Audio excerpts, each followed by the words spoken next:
Di sini.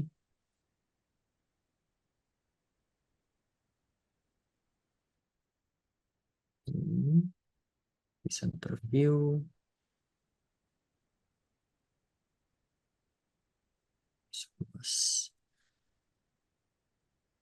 Oh, udah recording dari tadi ya. Oh, sorry. Iya. Udah nyala. Nyala dari tadi rupanya. My bad. Ya udah, selamat malam semuanya. Eh, Good to be back. Dan apa ya? Ya, saya lihat di chat udah sangat antusiasme banget untuk belajar. Ya udah, sesi kali ini kita akan bahas JavaScript dan elemen web interaktif. Jadi kita sebenarnya lebih ngebahas React, frameworknya React, dan juga sedikit tentang Git gitu. Oke, sebagai introduction, bagi yang belum kenal, nggak tahu sih ini ada yang baru atau enggak. Ya, gue Jason Yapri dari Indonesia, S1 IT, S2 Entrepreneurship, sempat ikut beberapa sertifikasi IT, salah satunya dari University of Nicosia tentang NFTs and the Metaverse, sempat di Emurgo, mendapatkan Cardano Developer Associate Certification juga di industri IT udah 5 tahun, udah pernah kerja di startup corporate freelance di Jerman, di China, di Singapura, dan juga remote di Singapura dan juga di Indonesia. Untuk ngajar udah pernah di Pelita Bangsa Academy, SGU, CMKL University, sama Go Tech Foundation. Nah, ini juga intro tentang Pelita Bangsa Academy. Kita berbadan hukum PT dan misi kita untuk upskill dan reskill talenta teknologi Indonesia di bidang blockchain sehingga kalian dapat bersaing secara global. Oke, untuk hari ini kita akan bahas JavaScript dan elemen web interaktif, seperti yang tadi saya bilang, React dan juga Git terutama. Nah, untuk minggu depan akan kemungkinan besar akan diajarkan oleh Yvonne Andrew dari Pelita Bangsa Academy, salah satu pengajar kita, tentang menulis smart contract menggunakan Solidity. Nah, jadi harapannya modul 3 sama modul 4 ini sebagai fondasi kalian untuk apa namanya mengikuti modul 6 nanti. Jadi smart contract yang ditulis kalian setidaknya ada pengetahuan untuk nulis smart contract basic dan juga untuk integrasinya di front end gitu. Dan agenda hari ini seperti biasa ada materi, ada recap. Ya, sebelumnya kita belajar apa, kita akan bahas tentang React, terus ada hands-on, kita akan bahas Git, kan ada hands-on sedikit juga, baru Q&A, terus baru kita wrap up dan informasi bootcamp seperti biasa dan juga foto bersama. Oke, rekomendasi seperti biasa, silakan mencatat. Kalau Kak ini menjadi suatu yang baru bagi kalian, dengan mencatat kalian akan bisa lebih menyerap ilmu dan informasi yang kalian tangkap. Dan be aktif, juga kalau internet bukan kendala, silakan menyalakan kamera kalian agar kita bisa lebih face to face dan juga lebih interaksi lebih enak antara pengajar dan juga murid. Nah, next, prepare untuk hands-on, kita akan pakai Visual Studio Code. Silahkan download Visual Studio Code di code.visualstudio.com/download. Terus silahkan juga download Node. Nah, Node ini kita akan pakai juga untuk install React. Iya, untuk install React dan juga untuk operasi React, aplikasi React. Nah, ini pilih yang pre-built installer aja ya kalau kalian Windows atau Mac. Jadi nggak usah yang pilihan lain. Ada beberapa pilihan ya.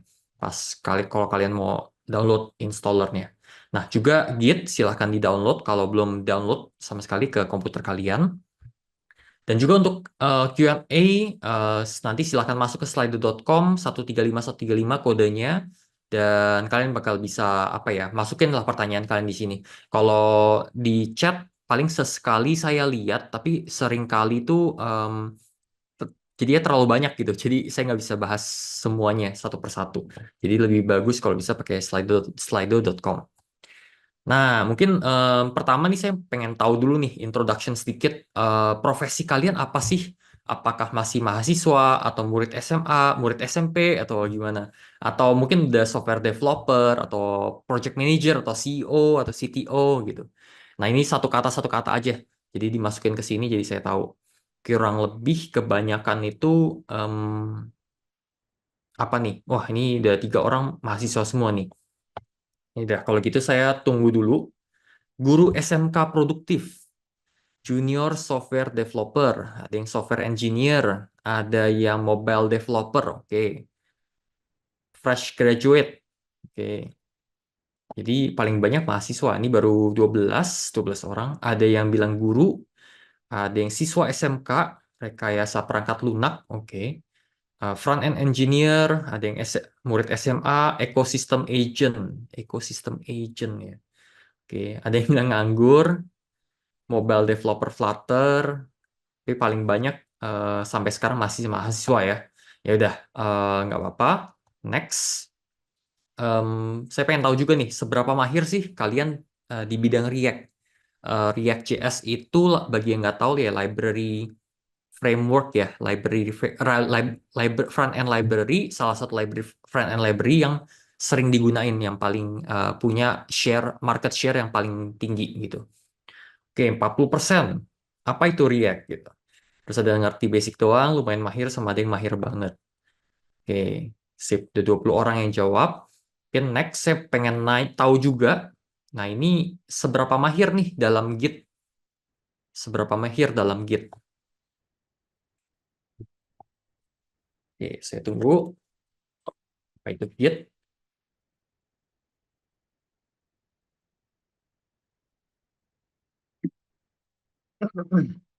Ngerti basic doang. Apa itu Git? Lumayan mahir, mahir banget. Oke, sip. Mantap. Oke, berarti ya yang kayak nanya apa itu Git atau ngerti basic doang nggak apa-apa. Ini tujuannya diadakan workshop ini supaya kita bisa saling belajar. Nah, mungkin kita recap sedikit aja dulu dari Rabu lalu. Jadi kan kita udah tahu sekarang setiap web page yang kita akses di web browser kita, mau di handphone, mau di tablet, mau di komputer, laptop, PC, dan sebagainya, itu biasanya terdiri dari tiga komponen. HTML, kerangka dari website itu sendiri, CSS, styling untuk desainnya, visualisasi diperbagus, dipercantik, dan sebagainya, dan juga JavaScript. JavaScript untuk elemen reactivity-nya. Jadi interaktivitasnya dan sebagainya itu dihandle oleh JavaScript biasanya. Nah, biasanya juga CSS file sama JavaScript file bisa juga dimasukkan ke dalam HTML file. Jadi satu HTML file aja sebenarnya udah bisa mencakup semuanya kadang-kadang. Tapi kebanyakan memang dipisah-pisah. Jadi lebih rapih gitu. Nah, cuman ya balik lagi ini cuplikan JavaScript seperti yang tadi saya Rabu lalu saya udah jelasin. Ada HTML, ada HTML tag, ada body tag, ada biasanya ada head tag juga. Dan ini menandakan bahwa ada button, kalau sampai diklik, dipencet, berarti tinggal trigger my function, fungsi my function, dan melakukan sesuatu gitu. Nah, terus kita bisa lihat di sini, ini juga tampilannya, kalau ada button, diklik, nanti akan muncul tulisan Hello World. Nah, sekarang kita mau bahas tentang React. React itu adalah bisa dibilang SPA framework atau library. Nah, mungkin orang jarang yang nyebut SPA dan sedikit asing ya, apalagi yang ya kadang-kadang yang udah belajar juga jarang yang dengar SPA itu apa sih gitu. Tapi sebenarnya SPA itu single page application adalah web application yang nggak pakai default method untuk loading new page completely. Nah, nanti saya akan bahas abis ini. Mungkin it will make more sense after this. Nah, tapi React bukan satu-satunya sebenarnya. Ada Vue.js, ada AngularJS yang dibikin oleh Google. React itu dibikin oleh Facebook. Ada Svelte yang baru. Tapi most of the library, komponen-komponen, tools-tools yang ada di luar sana, itu kebanyakan tuh support React. Terutama yang saya perhatikan itu kalau kalian bermain dengan Web3 ya. Jadi di Web3 misalnya kalau kalian mau pakai apa ya, Ethers.js atau Third Web atau apapun itu front-end library yang support Web3 itu kebanyakan udah ready nih kalau pakai React. Tapi kalau untuk Vue.js dan lain-lainnya itu kayaknya kadang-kadang tuh kurang disupport. Jadi saya sangat menyarankan udahlah belajar aja React daripada yang lain gitu. Ada yang nanya, React sama Next.js sama enggak? Nah, nanti kita akan bahas dari 4 slide setelah ini. Nah, kan kita udah tahu React. is the way to go. Walaupun dulu saya penggemar Vue.js banget, dan di kantor saya juga dulu pakai Vue.js. Jadi mau nggak mau akhirnya migrasi ke React, belajar lagi React. Nah, sekarang kita mau pelajarin cara nge-load page non-React app dulu. Jadi bukan apa ya, bukan React, bukan Vue, ini bukan bukan SPA, bukan single page application.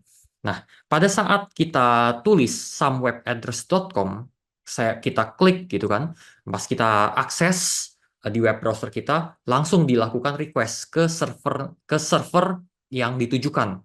Jadi kan somewebAddress.com ini akan dikonversi menjadi IP address. IP address itu akan ditujukan ke satu server di dunia ini yang terkoneksi internet. Habis itu di server itu akan membalikkan ini nih index.html, ini nih contact.html dan sebagainya. Akhirnya dari HTML page itu kita bisa mendapatkan informasi-informasi tertera di web browser kita, ya kan? Nah, cuman kalau dan juga kalau kita request /contact, misalnya somewebAddress.com/contact, nah nanti maka server tuh akan mencari informasi HTML filenya, dan server akan membalikan ini nih contact.html gitu. Nah, cuman berbeda dengan React App atau SPA, single page application kayak React, Vue dan sebagainya. Nah, pada saat kita mau akses somewebAddress.com atau somewebAddress.com/contact atau somewebAddress.com/something something, itu sebenarnya server tuh nggak langsung balikin, oke ini informasi semua dikasih utuh gitu, tapi dia bakal membalikan index.html yang sebenarnya kosong, nggak ada isinya sama sekali. Plus dia bakal kasih satu namanya JS bundle, JavaScript bundle, di mana JavaScript bundle ini akan dikasih ke web browsernya yang secara client side yang yang memproses. Nah, dari dia memproses, tunggu mungkin berapa milisecond, mungkin 500 milisecond atau berapa milisecond, baru akhirnya terproses dan tercetak di web browser gitu. Nah, jadi sebenarnya pada saat kita panggil kontak lagi, itu sebenarnya udah diproses langsung dari JS bundle ini. Jadi nggak usah lagi kayak kirim ke server terus minta lagi kontak, kirim lagi about page, minta lagi about page terus kayak balikin about page lagi dan sebagainya. Jadi sebenarnya SPA ini cenderung lebih cepat daripada metode yang seperti biasa, yang kita siapin HTML file-nya banyak terus baru di serve gitu. Nah, cuman memang ada kekurangan. Jadi React App ini yang memang cepat. Jadi apa ya, kesannya tuh langsung ke load gitu.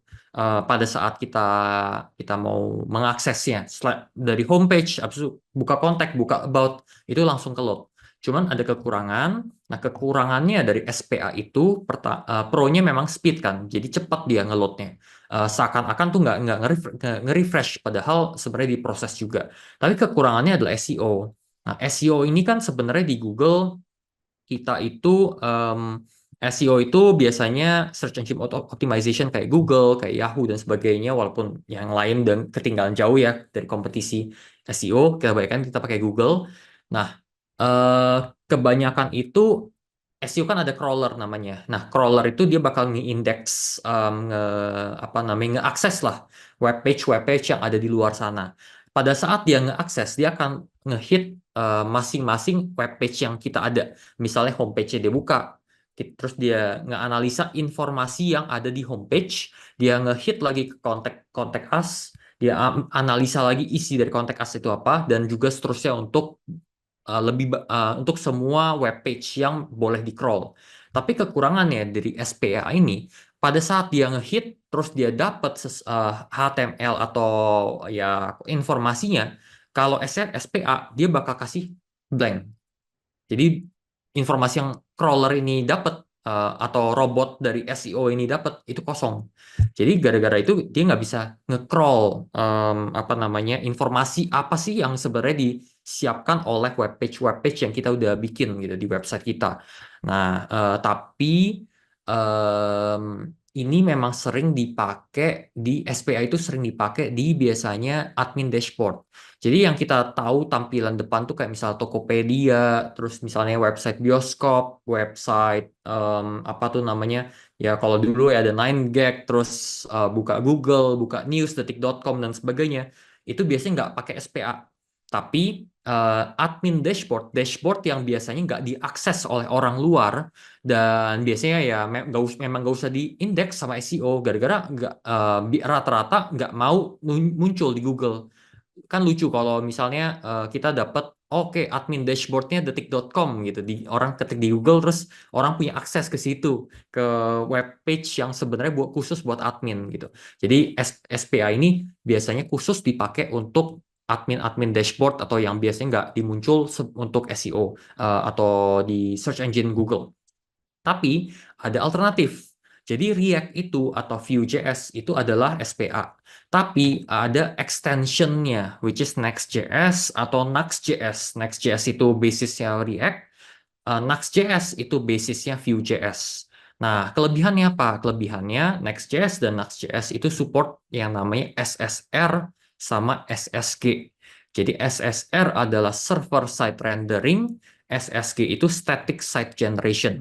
Jadi pada saat kita ngoding, misalnya pakai Next.js gitu, dan di Next.js ini kita ngoding, oke, gue mau ada ngeload berita dari database, misalnya di detik.com gitu. Kita mau ngeload berita yang dari tanggal sekian sampai tanggal sekian, mungkin ada 10 entry dan kita tunjukin gitu kan. Nah, kalau kayak gitu kan berarti sebenarnya apa ya? Kalau di React kan ya balik lagi seperti yang tadi saya bilang, pas diminta datanya HTML-nya dikasih itu blank. Jadi SEO tuh nggak bisa nge-crawl informasinya. Nah, kalau di Next.js kita ada namanya SSR. Jadi pada saat diminta di server slash homepage gitu. Nah, server tuh akan menganalisa akses semua datanya dulu, ambil dari database, ambil dari sini, ambil dari sana, terus dia dia apa namanya? Simpulkan, oke, informasi semua seperti ini, terus baru dia kasih ke front end. Baru dia kirim ke browser masing-masing user. Nah, ini yang dinamakan SSR. Jadi server side rendering. Di server di render dulu semuanya, HTML yang udah jadi berdasarkan latest information dari database, baru di push ke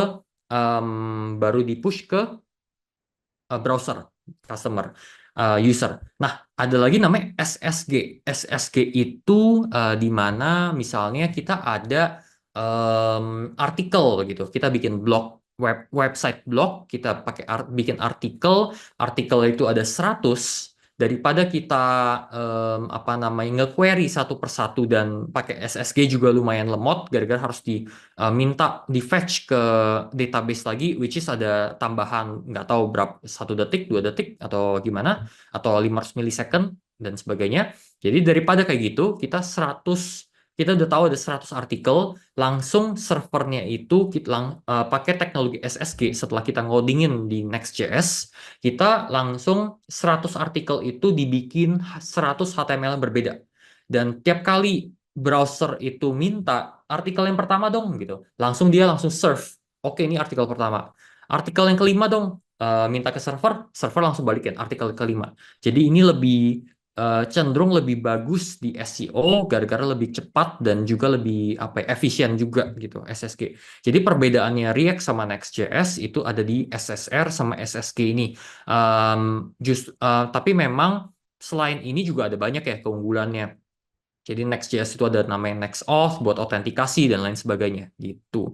Nah, terus kalau client side kok? Nah, kalau React itu fully client side. Tapi kalau Next.js bisa kita campuran, bisa client side, bisa server side, bisa static site generation dan sebagainya. Itulah perbedaan React sama Next.js.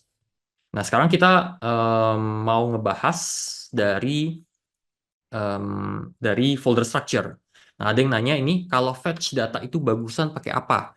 Fetch data bagusan pakai apa? Ya balik lagi tadi, kalau untuk SEO sebenarnya memang paling bagus tuh SSG, SSR. Tapi kalau untuk apa namanya admin dashboard aja, nggak perlu yang ribet-ribet ya. React sebenarnya udah cukup sih. Walaupun mulai makin banyak orang yang beralih dari React, udahlah pakai Next.js saja. Jadi apa ya, fiturnya lebih banyak dan juga nggak bolak-balik gitu, nggak pindah framework terus gitu. Kalau fetch data, iya, library ada yang namanya pakai Axios, bisa juga pakai fetch. Fetch itu bawaan dari JavaScript, jadi nggak usah install library lagi. Nah, sekarang kita mau bahas folder structure ya, apa namanya, React doang ya. Kita nggak bakal bahas Next. Silahkan dipelajari kalau mau dengan masing-masing. Nah, React itu ini ada ya pertama kali kita lihat folder structure pasti pusing. Kayak, wah ini kok ada banyak ya halaman, ada package.json, ada folder public, ada folder src, ada app.css, app.js, app.test.js dan sebagainya. Ini kok banyak banget gitu. Ada setup test.js dan sebagainya, kan pasti kita pusing kan. Nah, cuman yang paling kita perlu perhatikan tiga file ini dulu. Pertama ada index.html. Ingat index.html itu yang saya tadi bilang, pada saat kita akses halaman apapun dari React, dari coding, dari apa aplikasi front end yang berbasis React, itu akan mengeluarkan index.html yang sebenarnya kosong, nggak ada apa-apa. Tapi setelah HTML ini ditunjukkan, ada namanya JS bundle yang dikirim juga ke web browser, dan index.js ini ya adalah JS bundle. Nah, ini secara keseluruhan di src ini adalah JS bundle-nya. Dan index.js ini akan mengacu ke app.js. Seperti itu.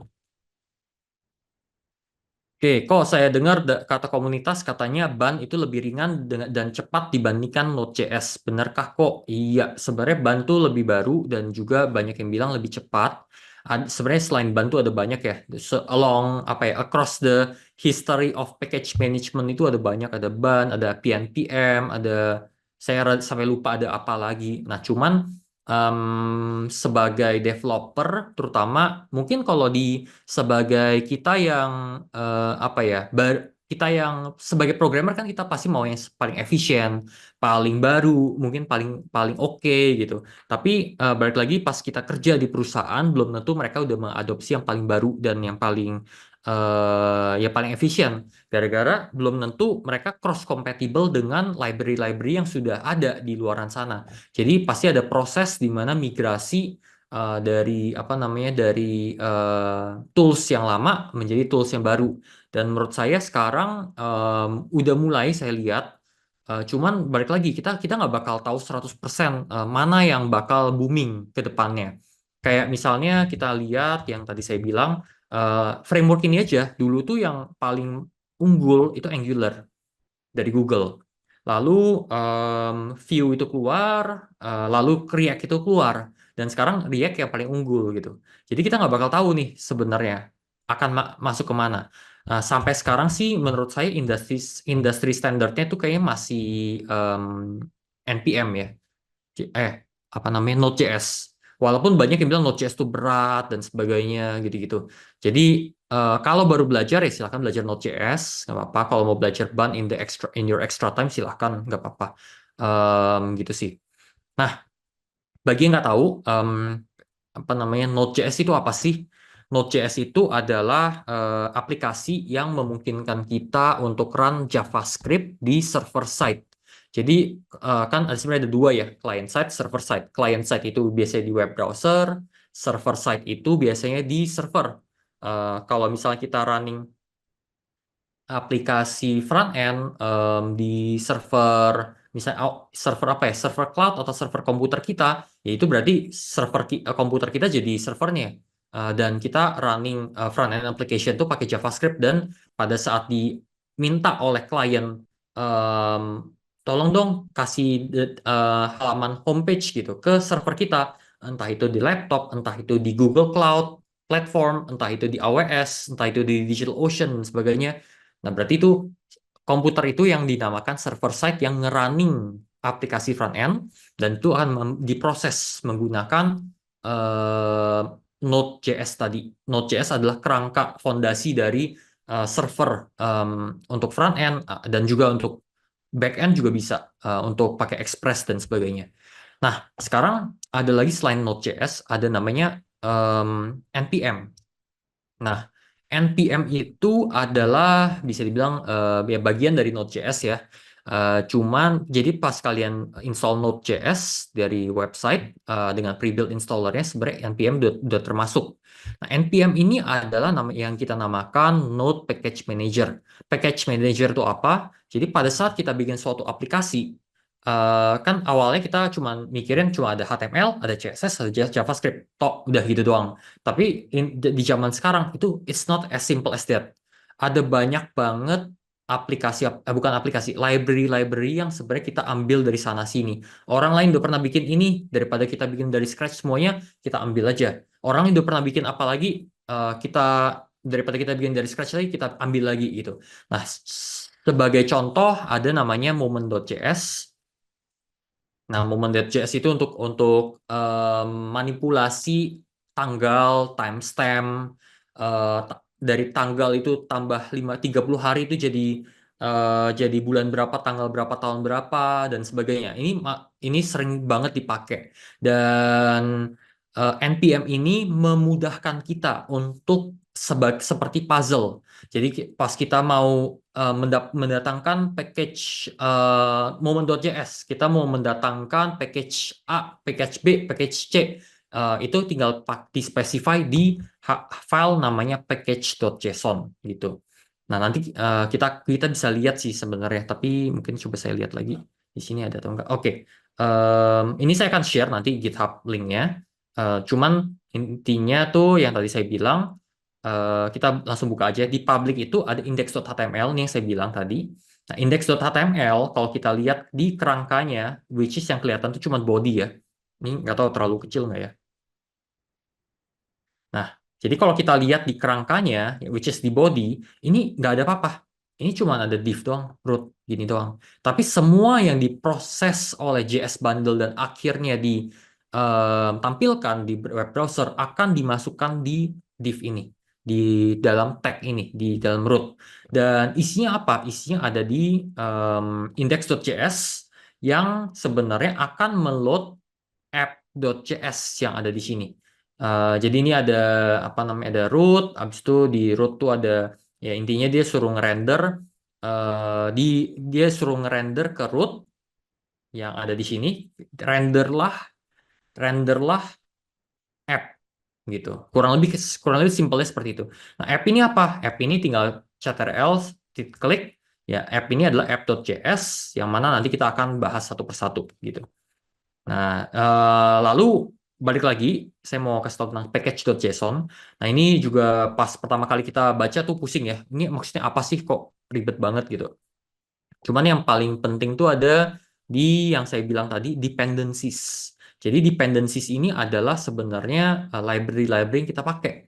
Jadi ada ini, ada kedua, ada ketiga, ada React DOM dan sebagainya. Ini adalah kayak puzzle tadi yang kita colok terus, colok A, colok B, colok C dan sebagainya. Jadi pada saat kita ketik npm install moment, berarti dia bakal masukin tambah satu row lagi di bawah sini moment gitu. Em, dan akhirnya kita bisa pakai momen ini di aplikasi kita gitu. Jadi ini selagi kita nunggu atau langsung. Nah, ini kita bisa lihat di baris 9 ada momen di sini dan langsung kelihatan versinya sekian. Nah, sekarang pertanyaan kita tahu dari mana ada library-library yang kita bisa inject satu persatu gitu kan. Pasti kita bingung dong tahu dari mana. Nah, kita bisa tahu dari sini. Sebentar. Kita bisa tahu dari npmjs.com. Nah, npmjs.com ini dia melist semua package-package yang kita sebenarnya bisa colok lah satu persatu di aplikasi React atau aplikasi NP apa ya, Node application kita dimanapun gitu. Nah, misalnya kita mau em, ada toast. Toast itu bukan ini ya, bukan roti panggang ya. Tapi toast itu apa? Kalau muncul notifikasi kayak di handphone, kita muncul teng tiba-tiba ada notifikasi atau di website kadang-kadang ada muncul notifikasi itu namanya toast. Nah, jadi kita bisa lihat nih, oh ada banyak nih. Kita pencet toast. ada ini, ada itu, kita bisa baca satu-satu, pelajarin kita mau pakai yang mana. Jadi misalnya ada React Toastify, di mana kita bisa lihat, oke, berarti dia bisa munculin seperti ini nih. Kalau kita tulis JavaScript ya satu persatu, CSS ya satu persatu, HTML satu persatu, itu kan bakal makan waktu yang lama banget kan untuk kita implement something like this. Cuman dengan adanya library-library yang sudah pre-made dan apalagi gratis ya bagi orang-orang, akhirnya kita bisa tinggal install gitu. Tinggal npm install atau i React Toastify. Dan misalnya kita mau ada model gitu, contohnya aja.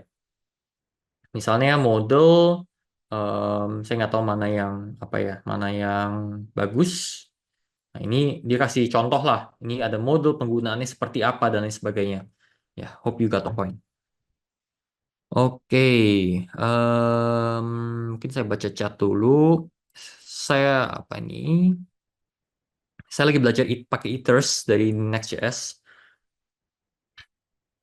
Padang transaksinya such Gnash. Ini apa ya? Singkatan-singkatannya sangat ini. Peringatan nonce to low dan data terkirim ke kontrak, solusinya gimana kok? Mungkin gara-gara ini belum modul ini, kita skip dulu gara-gara masih lumayan banyak di untuk di cover. Jadi kita balik lagi dulu gara-gara masih lumayan banyak untuk di cover. Takutnya waktunya nggak cukup. Nah, sekarang kita lihat ini index.html, yang ini saya tadi bilang ini kosong, pas dikirim ke React makanya kurang bagus untuk SEO. Terus kita bisa lihat juga di ini index.js yang mengacu sebenarnya dia akan manggil dari app.js yang ada di folder yang sama. Lalu ini kita ngelihat app.js, ini isi dari app.js gitu. Export default app berarti file ini akan mengekspor function namanya app, dan app ini mereturn suatu HTML yang tulisannya seperti ini gitu. Nah, terus ini ada namanya JSX. Jadi kalau kita tahu HTML, JSX itu JavaScript Syntax Extension, itu intinya HTML that lives inside JS World. Jadi kalau kita lihat di return-nya, ini ada sebenarnya ada HTML, tapi kita bisa apa ya? Kita bisa pakai variabel-variabel JavaScript yang seperti ini. Nanti kita akan bahas ini abis ini. Const yell at person react.useState false, dan kita bisa pakai variabel ini yang kita definisikan atau define, dan kita bisa pakai di dalam HTML. Nah, ini namanya JSX gitu. Nah, bedanya sama TypeScript apa sama JavaScript? Jadi sekarang mulai yang nggak bisa dibilang semuanya transisi ke TypeScript juga ya. Ada yang tetap lebih suka pakai JavaScript, ada yang lebih suka pakai TypeScript. TypeScript itu perbedaannya JavaScript yang type, TYPED. Nah, jadi kalau di JavaScript misalnya kita bikin suatu variabel, entah pakai let, entah pakai var, entah pakai const keyword, itu kan kita nggak ada definisikan ini tuh boolean ya, ini tuh true false doang nih. Yang angka satu tuh nggak boleh diisi di yell at person. Atau misalnya kita bikin konstanta atau apa namanya, kita bikin konstanta atau variabel age, ini tuh angka doang ya, kita nggak boleh masukin string gitu misalnya. Nah, kalau TypeScript itu lebih stabil gara-gara setiap variabel itu kita harus type, kita harus specify ini tuh tipenya apa. Apakah itu string, apakah itu number, apakah itu date dan sebagainya. Makanya kalau enterprise solution itu rata-rata kalau mau pakai teknologi JavaScript itu biasanya rata-rata cenderung masuk ke TypeScript. Tapi kalau developer-developer yang mungkin perusahaan yang lebih kecil, mau segala serba cepat, biasanya sih dia pakai JavaScript. Jadi itu tergantung kalian mau pakai yang mana. Cuman ya silahkan ya belajar dua-duanya aja. Mau JavaScript, mau TypeScript. Tergantung kebutuhan sih. Balik lagi, kalau misalnya kalian nanti di hire dan perusahaannya pakai TypeScript, ya pasti mau nggak mau ya pelajarin TypeScript-nya. Tuh. Berarti JSX, setelah JSX, nah kita ada namanya hooks. Nah, hooks ini adalah fitur dari React. Jadi kalau kita apa ya, kalau kita lihat di em, di JavaScript biasa kan itu seperti biasa ya. Kita bisa bikin function, kita bisa bikin variabel, terus kita bisa manipulasi variabelnya, kita bisa fetch dari database dan sebagainya. Tapi ini ada at least 3 React hooks yang biasanya pasti kalian pakai di mana di project apapun. Terutama dua ini, use state sama use effect. Mungkin awal-awal tuh rada abstrak kedengarannya, cuman nggak apa-apa, nanti dengerin dulu aja, dan kita pas di hands on mungkin kita bisa lebih proses. Use state itu untuk menginisialisasi value suatu variabel serta update value itu saat terjadi perubahan. Jadi contohnya ini di sini, tapi nanti kita akan bahas lagi. Ada lagi use effect. Use effect itu untuk mengeksekusi suatu function atau sejumlah baris codingan saat pertama kali page-nya itu ngeload, atau antara page-nya pas pertama kali ngeload atau pada saat state variable-nya tertentu berubah. Jadi kalau pas state variable-nya tertentu itu berubah, maka akan dieksekusi lagi function yang kita specify gitu. Nah, ada lagi use context. Use context itu digunakan untuk mengakses dan menggunakan variabel yang sebenarnya universal. Jadi kita ada komponen komponen homepage, kita ada komponen contact us page, kita ada komponen apa ya, yang about us page dan sebagainya. Semuanya menggunakan variabel yang satu, yang sama. Nah, daripada kita menduplikasi variabel satu, dua, yang variabel satu ini di masing-masing komponen atau di masing-masing halaman, kita pakai use context React hooks gitu. Jadi kita bahas satu-satu dulu use state dari use state. Nah, jadi ini adalah suatu file React yang sebenarnya bisa diakses, mungkin diakses dari satu halaman atau gimana. Nah, contohnya ini const sample. Sample itu adalah suatu function. Ini adalah arrow function ya. Jadi ini pakai parameternya kosong, terus arrow, dan lakukanlah codingan seperti ini. Nah, di sini kita bikin const. Ini ada kurung kotak dan ada counter, koma spasi set counter, dan sama dengan use state. Keywordnya use state. Terus dalam kurung kita ada 0. Nah, use state ini kita harus import dulu dari React. Intinya kita import dari package-nya React yang sebenarnya kita udah download dan kita udah install juga pakai npm install. Gitu. Makanya bisa di load di JavaScript file ini gitu. Nah, ini sangat format yang kalian akan sangat lihat terus-menerus. Intinya tuh ada variable counter, dan variable counter ini dinamis, bisa berubah-ubah terus, tapi initial value-nya ada 0. Nah, kalau misalnya set counter tuh adalah function untuk mengubah counter ini, kurang lebih seperti itu. Nah, terus kita di return, ini adalah kita nge-return suatu JSX, dan ini ada tulisan counter is, dalam kurung kotak adalah counternya, variabelnya sekarang counternya berapa, dan BR itu new line, dan ada button. Buttonnya plus dan minus. Nah, kalau plus, maka kita ada atribut on click, di mana pada saat diklik, kita jalanin suatu function. Ini ada kurung kurawal. Nah, kurung kurawal, dan di sini ada menjalankan suatu function, dan di function ini ada set counter, dan di set counter ini kita ngeload nominal dari counter dan di plus 1. Jadi kalau 0 ya sekarang jadi 1, 1 ya jadi 2, 2 jadi 3, dan seterusnya. Dan sebaliknya kalau di klik yang minus, maka dikurangin, berkurang-kurang gitu. Nah, kayaknya ini lumayan cukup. Terus sekarang kita bahas use effect dulu di React. Nah, di use effect ini yang tadi saya bilang ada dua jenis use effect. Use effect pertama adalah untuk melakukan suatu function pada saat pertama kali page di load. Jadi ini kita bisa lihat ada use effect, dan ini sebagai parameter semuanya. Dan di dalam parameter itu ada dua objek. Objek pertama adalah suatu function, arrow function, yang di sini parameternya kosong, dan kita ada kurung kurawal dan sejumlah kode. Di sini ada get users, dan juga untuk parameter kedua ada kurung kotak biasa. Nah, kalau parameter keduanya adalah kurung kotak tanpa specify variabel apapun, berarti ini isi dari use effect ini dieksekusi hanya satu kali pada saat page-nya di load, kurang lebih gitu. Nah, get users ini adalah suatu function yang sebenarnya asynchronous. Ini kita belum bahas. Cuman intinya asynchronous itu bisa dijalankan secara paralel dengan yang fungsi lainnya juga. Ini sebenarnya kurang lebih kayak gitu. Dan juga di dalam asynchronous function kita bisa pakai keyword namanya await.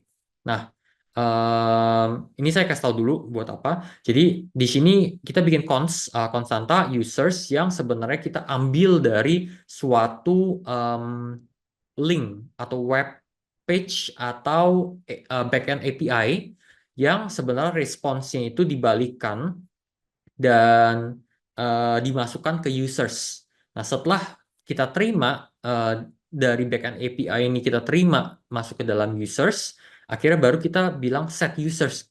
User yang baru tuh seperti ini ya. Usernya sekarang ada 1, 2, 3, bukan 0, bukan nggak ada sama sekali. Habis default dari user itu kan kurung kotak kosong doang, which is empty array gitu. Nah, jadi di bawah baru kita ada users.length. Kalau lebih besar dari 0, baru lakukan yang seperti ini. Dan ini juga users.map, berarti setiap users object kita lisin, ada LI, kita lisin namanya dan emailnya. Kurang lebih seperti itu. Nah, di async function ini ada await, di mana await ini adalah suatu keyword untuk em, pada saat kita fetch ke backend API atau ke web page, itu kan nggak langsung secara instan langsung masuk, langsung dapat apa namanya datanya dalam bentuk JSON.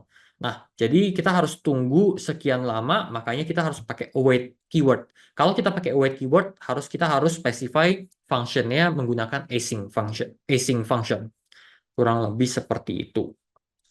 Nah, mungkin dari sini kalau ada pertanyaan silahkan tulis di chat. Kalau enggak kita akan masuk lanjut lagi. Nah, use effect itu kalau di view sama kayak watch ya kok. Kalau di view watch effect di React apa ya kok. Nah, apakah di view itu di use effect itu sama kayak watch? Yes, sama kayak watch. Perbedaannya kalau watch itu kan pakai use effect yang apa namanya bukan kurung kotak kosongan gini. Tapi saya nggak tahu abis ini ada nggak ya. Oh, udah nggak ada ya. Kalau watch itu lebih identik dengan use effect yang ada kurung kotak dan ada variabelnya gitu. Jadi kalau sampai ada terjadi perubahan dari suatu variabel, maka lakukanlah sesuatu gitu, kurang lebih gitu. Jadi misalnya saya mau kasih tunjuk apa ya contohnya ya. Misalnya di use effect ini ada di dalam kurung kotak ini ada suatu variabel gitu. Variabelnya misalnya is triggered. Nah, bukan is triggered ya. Misalnya apa ya? Saya nggak tahu sih. Ini misalnya kayak eh, countdown timer atau apa gitu. Nah, kalau variabel yang kita tentuin di dalam kurung kotak ini berubah, maka yang ada di dalam codingan yang ada di dalam sini akan tereksekusi lagi gitu. Apakah aplikasi Web3 sering menggunakan management state seperti Redux atau cukup state saja? Sebenarnya itu terpilihan kalian sih mau bikin sekompleks apa untuk state management. Kan state management bisa juga pakai use context sudah lumayan cukup. Kalau mau yang lebih advance ya pakai Redux. Kalau mau pakai yang lain juga sebenarnya library-nya juga ada yang lain.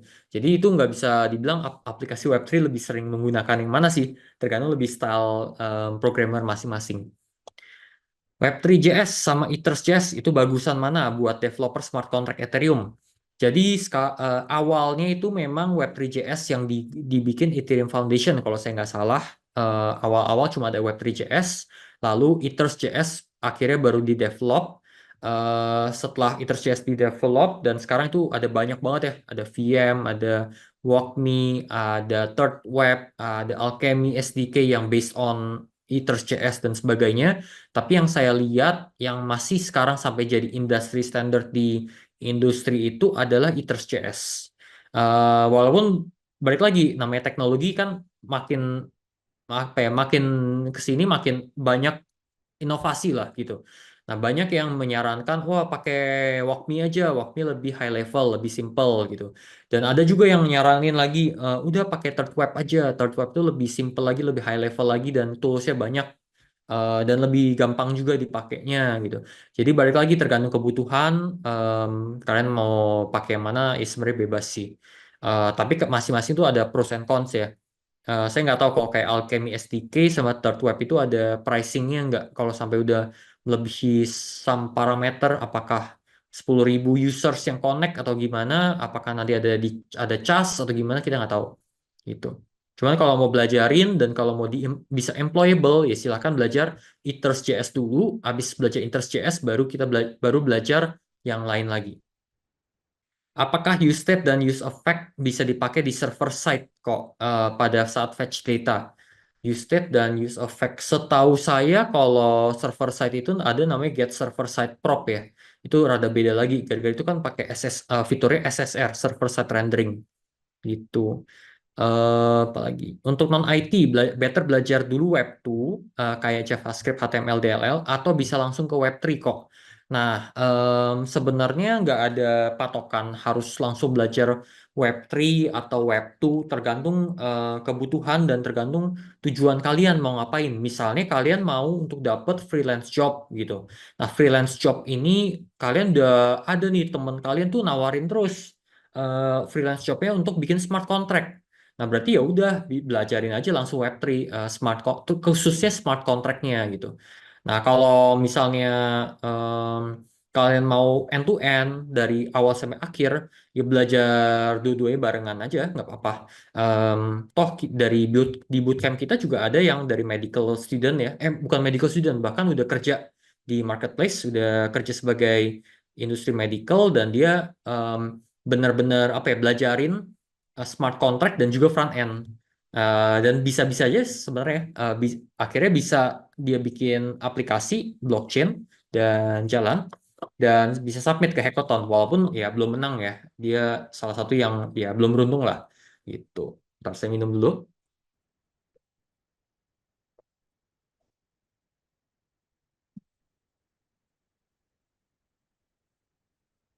Oke, sekarang mungkin kita lanjut dulu aja.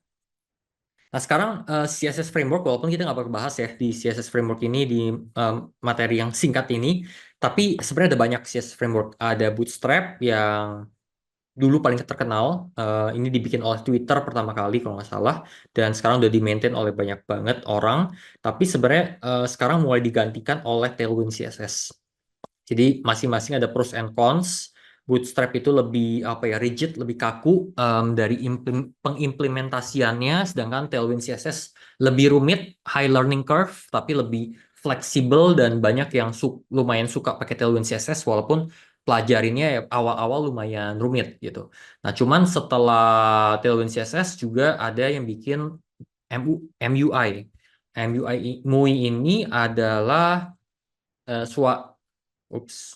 Adalah suatu CSS framework khusus untuk React.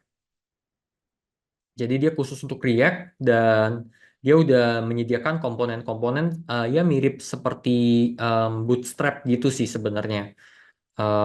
Mirip seperti Bootstrap, dan kita bisa lihat di mana ya, Docs, Material UI, dan ini ada banyak sih cara instalasinya dan sebagainya. Itu seperti apa, dan komponennya ada apa aja, ada button group, nanti kalian sebenarnya bisa lihat sendiri. Nah, em, saya rada lupa base-nya itu dia pakai Bootstrap atau apa kalau MUI ini. Mungkin kalau ada yang tahu, bisa chat juga ya, untuk kasih tahu saya, untuk kasih tahu kita semua maksudnya. Nah, tapi belakangan sebenarnya mulai populer namanya ShadCN. Jadi ShadCN ini basisnya adalah Tailwind CSS. Oke, bukan ini. Jadi ShadCN ini basisnya adalah Tailwind CSS, cuman dia lebih customizable sekali. Jadi ini benar-benar ya, layout seperti ini semua dibikin oleh ShadCN dengan ya cenderung sangat mudah. Jadi kalau kita lihat di components-nya, mereka udah kasih nih kayak alert, mereka udah kasih carousel seperti ini. Kita nggak usah codingin satu-satu lagi nih. Combo box seperti ini dan lain sebagainya. Nah, kalau kalian mau penasaran, mau pelajarin, ya silahkan tinggal masuk ke ChatCN. ui.shadcn.com, terus pelajarin di installation aja, ikutin. Dia udah tunjukin langsung installationnya mau untuk apa. React.js atau Next.js atau yang mana. Atau Laravel bahkan bisa juga. Misalnya kalau mau ikut yang manual installation ya tinggal install, ikutin yang dia em, yang dia minta gitu. Terus ada juga Next.js ya tinggal ikutin juga. Itu. Jadi kalau yang saya lihat sih perusahaan luar negeri mulai lebih implementasi ShadCN sekarang sebagai industry standard, walaupun di dalam negeri kayaknya masih lebih condong ke Bootstrap atau MUI atau Vanilla Tailwind CSS. Nah, kalau ada yang nanya, kalau frameworknya dicampur gitu bisa nggak kok? Sebenarnya bisa, cuman takutnya nanti konflik. Kalau konflik nanti kalian pusing sendiri kalau kalian nggak jago CSS-nya. Nanti pusing siapa framework apa yang override komponen apa gitu. Dan akhirnya behave abnormal. Dan juga CSS framework ini kan sebenarnya berat ya. Jadi ini nambah loading speed, which is not good for ya user lah sebenarnya. Jadi kalau bisa sih pilih salah satu aja, pelajarin satu persatu aja, jangan pelajarin semuanya sekaligus ya. Pelajarin satu persatu, kalian mau decide dulu mau yang mana, abis itu baru fokus pelajarin satu persatu. Kalau misalnya ada project minta pakai ShadCN ya udah fokus ShadCN dulu, lupakan yang lain dulu. Toh sebenarnya kurang lebih sebenarnya semuanya sama-sama aja sih, mirip-mirip lah gitu. Oke, mungkin kita mau masuk ke hands-on dikit sih sebenarnya. Tapi ini ada yang tadi saya bilang, adding node to your computer. Silakan masuk ke ini, nodejs.org/an/download prebuild installer. Habis itu kalian tuh bisa download aja. Kalau pakai Windows kan udah tinggal download exe-nya gitu ya. Dan setelah itu kalian bisa ketik ini np di command line. Jadi kalau bagi yang nggak tahu, em, kalian bisa buka apa namanya, buka Windows R atau Run, terus ketik cmd aja, command prompt, atau sebenarnya kalian bisa juga klik di keyboard kalian Windows, ketik cmd command prompt, habis itu misalnya di sini baru kalian ketik nih npx create react app. Nah, kalian bisa klik seperti ini dan nanti akan terbentuk aplikasi ini. Could not determine executable to run. Oke, ini ada masalah dikit. npm -v. Cuma mungkin gara-gara ini ada masalah, saya nggak bakal kasih tunjuk. Gara-gara saya udah siap React App-nya. Cuman kurang lebih tuh setelah kalian install Node, kalian ketik aja npx spasi create spasi react spasi app terus nama app name ya. Sebentar, saya kayaknya lupa nama aplikasi deh. Saya coba lagi create React app misalnya aplikasi gitu. Oh, sorry kayaknya create React app-nya harusnya di dash deh.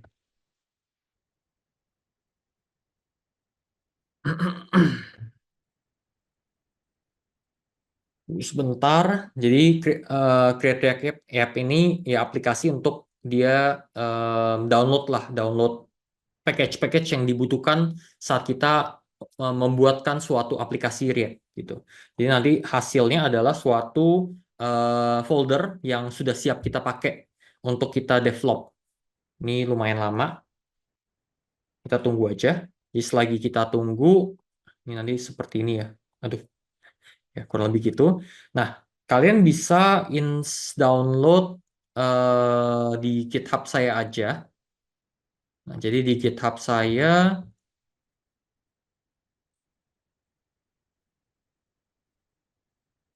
Jadi di GitHub saya ini sudah ada komponen-komponen yang diperlukan untuk React App. Nanti silakan kalian masuk klik code, bisa download zip, atau kalau kalian terbiasa di git clone, antara pakai HTTPS atau SSH gitu.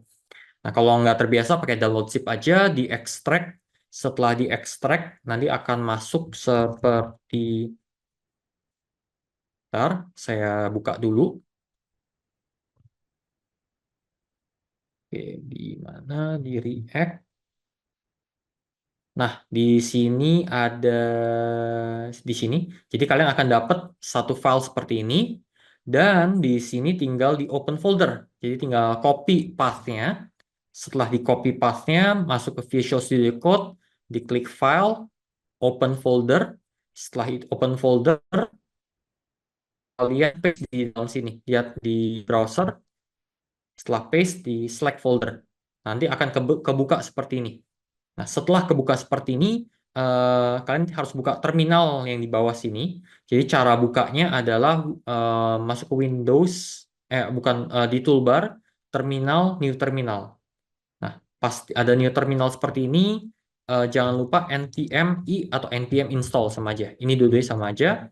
Dan kalian akan menginstall semua dependencies library yang ada di package.json.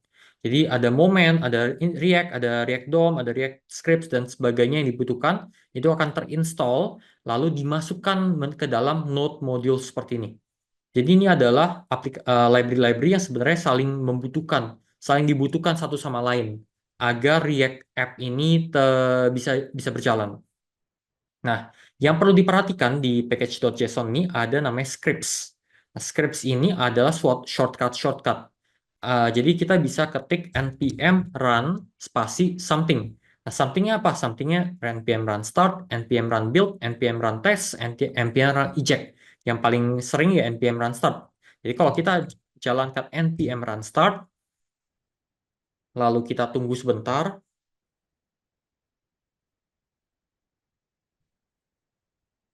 Ya ini tunggu sebentar. Nah, selagi kita nunggu, balik lagi ke yang tadi. Tadi kalau kita jalankan Create React App tadi, ini sudah ada lognya dan sukses. Jadi sukses created aplikasi di folder sekian sekian sekian. Jadi kita bisa lihat di foldernya. Hmm,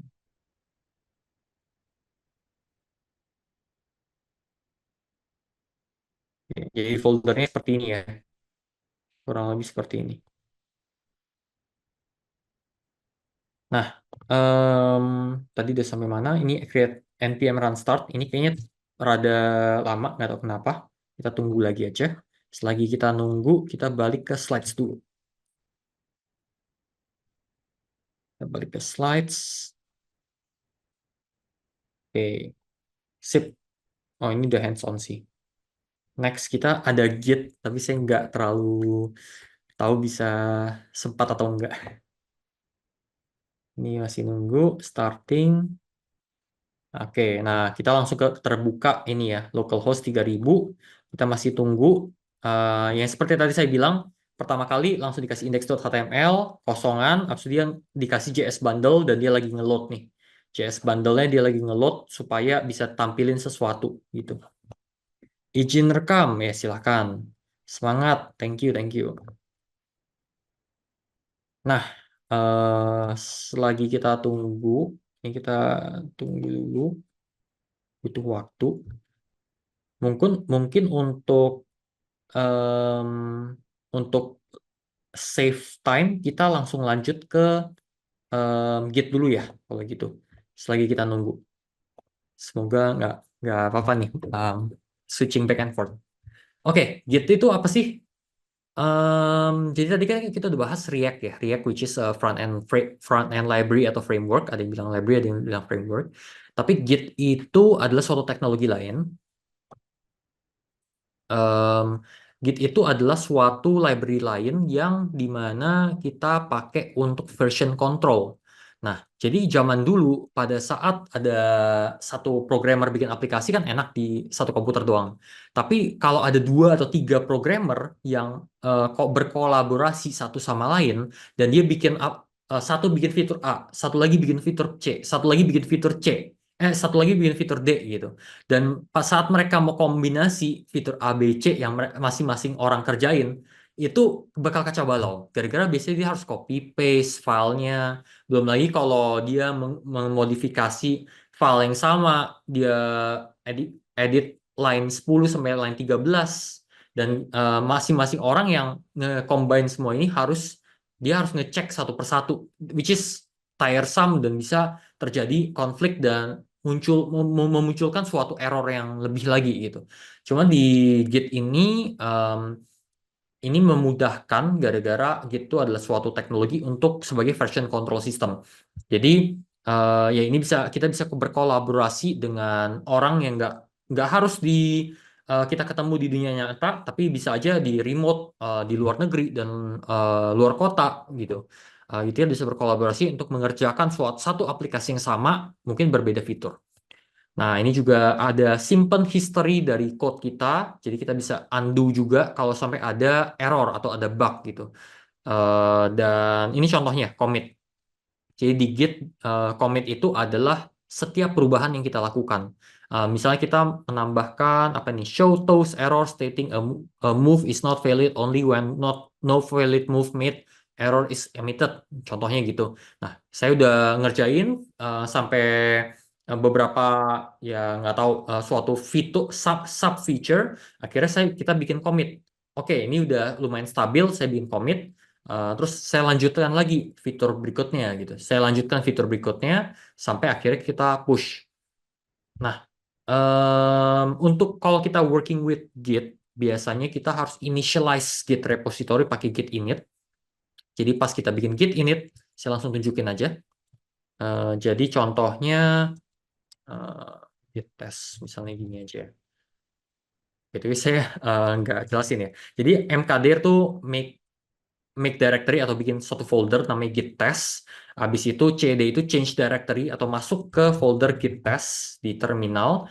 Lalu kita bisa ini kan kalau kita ls atau kita apa namanya kalau Windows-nya dir ya kalau nggak salah. Atau dir ini nggak ada file sama sekali nih, zero files. Tapi kalau kita mau initialize ini sebagai git repository, kita tinggal ketik git init. Nah, pada saat kita git init, kita akan muncul ls-al untuk list semua file yang ada. Kita akan muncul suatu folder namanya .git. Dan perubahan-perubahan yang kita kerjakan di folder ini akan terstore di Git. Kurang lebih, di sini, di folder .git. Kurang lebih seperti itu. Nah, jadi setelah kita initialize, kita bisa git add file name-nya, terus bisa git add titik itu untuk apa namanya, untuk nge kita untuk prepare suatu commit, prepare mau commit, masuk ke stage, habis itu baru git commit spasi min m, message-nya apa, masukin message sesuatu. Nah, ada yang nanya nih, kalau pakai GitHub desktop boleh nggak? Sebenarnya boleh-boleh aja sih, nggak apa-apa. Pakai GitHub desktop ada GUI-nya. Saya memang terbiasa dari dulu kan nggak ada GitHub desktop ya, jadi saya udah terbiasa pakai command line. Dan juga kalau sampai kalian mau jadi DevOps engineer atau mau jadi cloud engineer, kalian maintain server di cloud yang kalian sewa, entah itu VPS, server-server lah di AWS atau di manapun itu biasanya nggak ada GUI-nya, nggak ada graphical user interface-nya. Jadi ya itu jadinya lebih susah untuk kalian pakai GUI gitu. Jadi kalau bisa ya biasain juga pakai command line gitu. Jadi ini saya contohin dikit aja. Misalnya, tapi kayaknya terlalu time consuming. Saya contohinnya di sini aja. Oke, ini sekarang kita balik lagi dulu nih ke React. Gara-gara ini udah bisa. Jadi kalau kita lihat di di di di di, di di sini. Nah, ini kita lihat ada di localhost 3000. Nah, localhost adalah komputer kita sendiri. Namanya localhost atau IP address-nya bisa dibilang 127.0.0.1. Ini adalah localhost. Jadi ini sama aja. Nah, 3000 adalah portnya di mana ya gimana ya? Jadi kayak em, ya port itu adalah kayak masuk ke slot yang keberapa gitu. Jadi kalau kita default port untuk website biasanya itu 80. Jadi kalau kita buka misalnya apa nih, detik.com atau pelitabangsa.co.id itu biasanya sama dengan port 80 seperti ini. Cuman kalau di kasus kita tuh ini tuh di port 3000. Kita bisa specify ini di port berapa. Nah, terus di sini kita ada satu input di mana kalau kita ketik task nomor 1, kita klik add, masuk, nambah. Masuk ke task nomor 2, ketik add, nambah lagi. Kalau kita ketik remove, hilang lagi. Nah, kita mungkin coba bahas sedikit dulu tentang codingannya sebelum masuk ke Git lagi. Jadi React itu beres. Nah, ini kan di app.js yang sebenarnya di load untuk di homepage ini ya, 127.0.0.1.3000. Nah, di sini kita ada suatu fungsi app dan kita define dan diekspor secara default, ya kan? Terus kita juga ada di dalam fungsi ini ada dua variabel yang pakai useState React Hook. Nah, useState ya tadi balik lagi ini untuk initialize nilai dari variabel untuk pertama kalinya dan juga ada function untuk mengubah nilai dari variabel tersebut. Ini dua-duanya sama aja ya. Nah, terus kita nggak usah lihat ini dulu, kita lihat JSX-nya dulu. Nah, di JSX ini, di HTML yang ada kombinasi dengan JavaScript, kita bisa lihat di sini ada heading, habis itu kita ada input. Di input ini ya, itu type-nya text. Nah, setelah itu ada value. Value-nya itu kita dapat dari input. Dari bukan input tag ini, tapi input variabel. Jadi kalau kita CTRL klik, itu kita dapat dari variabel ini. Jadi kalau kita ganti, misalnya ini jadi ASDF, terus kita refresh, ini akan secara default langsung ASDF. Gitu. Kalau kita ganti QWE, langsung keubah pas ke load jadi QWE, dan seterusnya. Terus kita bisa lihat juga on change, kalau sampai ada perubahan di dalam input ininya, misalnya kita ketik A, S, D, F, setiap kali ada perubahan, maka jalankanlah set input dan untuk mengubah value dari input ini menjadi yang target.value, which is isi dari inputnya. Dan juga ada button saat diklik, jalankanlah fungsi add to do.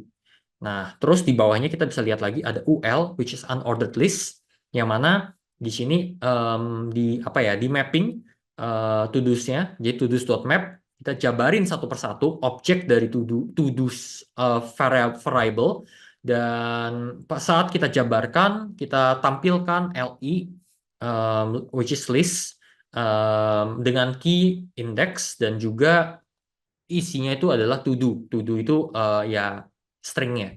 Dan juga ada button saat diklik trigger remove to do dengan parameter index keberapa gitu.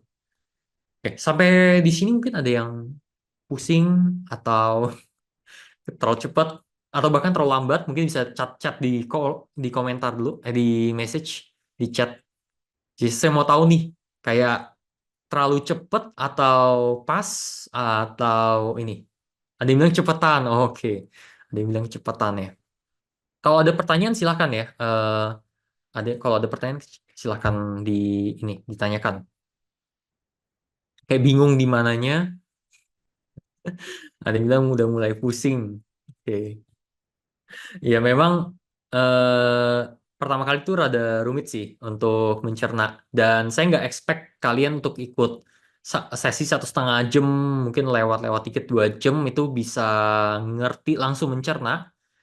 Cuman at least tuh kalian dapat kerangkanya lah, fondasinya untuk kalian bisa belajar sendiri secara mandiri atau dibimbing sama nggak tahu kalau ikut bootcamp pasti dibimbing, tapi kalau enggak ya kalian harus benar-benar bisa belajar sendiri gitu.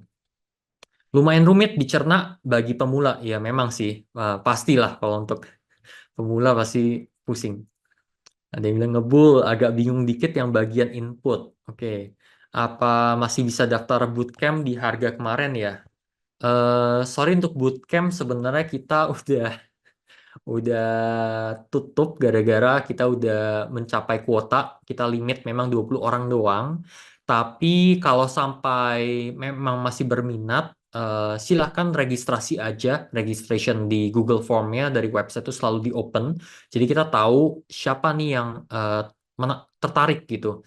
Kalau sampai makin banyak tertarik, sebenarnya kita berencana untuk buka cohort ketiga itu di bulan Januari, tapi nggak menutup kemungkinan kalau sampai saking banyaknya permintaan, mungkin kita bikin cohort yang cohort yang ketiga paralel dengan cohort kedua, atau kelas hari Sabtu, atau bagaimana, nanti kita pikirin gitu. Jadi ya silahkan didaftarin aja. Kalau Ko Jason awal-awal belajar blockchain itu otodidak atau gimana kok? Oke. Jadi dulu tuh saya campur ya. Jadi sempat belajar otodidak, sempat ikut courses, sempat ikut yang tadi saya bilang dari University of Nicosia, course dari universitas, dan juga Emurgo, dan juga hands-on gara-gara saya langsung belajar dari perusahaan blockchain. Waktu itu kerja di perusahaan blockchain secara remote. Itu juga belajar juga tentang blockchain. Jadi campur sih sebenarnya. Campur. Tapi kan pertama kali banget itu sebenarnya otodidak. Otodidak, belajar sendiri, coba ikut bootcamp juga dari luar negeri. Pas saya share di sosmed saya, ikut bootcamp, akhirnya ditawarin kerja sama teman saya yang sebenarnya udah masuk ke Web3 startup luar negeri juga. Gara-gara kita waktu itu ikut bootcamp Solana waktu itu, malah beberapa tahun yang lalu. Akhirnya ya udahlah kecimpung di dunia blockchain sampai sekarang gitu. Oke, thank you yang udah chat. Jadi saya kurang lebih tahu, em, kurang lebih kayak terlalu kecepatan atau kayak gimana. Saya mungkin nggak bisa lambatin gara-gara memang masih banyak ya yang saya harus cover. Em, Cuman mungkin saya balik lagi ke input tadi ya. Jadi input ini kan yang tadi saya bilang itu adalah text input seperti ini ya. Jadi untuk menunjukkan teks input, dan tipenya adalah teks. Tipenya ada banyak, bisa teks, bisa number, bisa date, dan sebagainya. Value-nya adalah, value itu berarti apa yang terisi di dalam teks input ini adalah menjadi value dari variabel input ini. Jadi kalau kita ketik apa, ini berubah jadi seperti apa. Cuman kita harus trigger ada atribut namanya onChange. Nah, onChange ini setiap kali yang isi dari ini berubah, misalnya saya nambah spasi, saya nambah Q, saya nambah W, dan sebagainya, berarti lakukanlah sesuatu gitu. Nah, saat dilakukan, kita di sini kebetulan kita harus set input. Set input adalah suatu function yang memang sudah disediakan oleh React useStateHook untuk mengubahkan value dari variabel input. Gitu. Jadi setiap kali ini saya ketik A, berarti ubah value dari variabel input ini menjadi A. Saya nambahin B, ubahlah value input ini menjadi AB. Saya nambah C, jadi ABC, dan seterusnya. Itulah yang saya maksud di onChange ini. Dan juga ada placeholder. Placeholder itu cuma tulisan, kalau nggak ada value, nggak ada isinya, berarti ada tulisan yang sebenarnya ya grayed out ya, add a new to do, kurang lebih gitu. Nah terus apalagi add to do. Oke, jadi setelah ini kan ada button on click, di mana pada saat diklik maka trigger on click add to do. Add to do itu apa? Add to do itu kita udah bahas di sini.